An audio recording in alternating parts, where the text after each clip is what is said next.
Hi, Sam. Hi, Alex. Not since World History 1, freshman year of high school, have I heard as much about Greenland as we all have these past several weeks. And yet, precious little has been discussed of the Greenlanders themselves. In digging deeper to know more about Greenland's people, I learned several interesting things about their way of life and etiquette.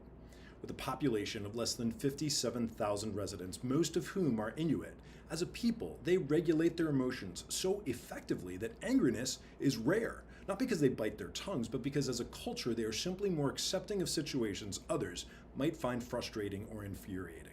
One of the ways that conviviality is nurtured is through kafemik, a social gathering and celebration of many sorts of occasions, from birthdays to first days of school, whereby the host throws a day-long open house marked by fine china and all sorts of delicacies, from reindeer meat to crowberry muffins. Typically, a guest stays for less than an hour, making room for the next wave of visitors to settle in. And speaking of time, and a part of the world where humans are so often at the mercy of the elements, whether freezing cold, wild animals, or wintertime scarce daylight, or parts of the country getting little or even no sunlight for several months, strict adherence to a clock is simply not feasible. External factors dictate one's arrivals and departures, and delaying or rescheduling is not considered flaky. Reliability matters, not pinpoint punctuality. After the snow wallop much of the United States received this past weekend, I don't know that many of us dream of living on an island that is 80% covered by an ice sheet.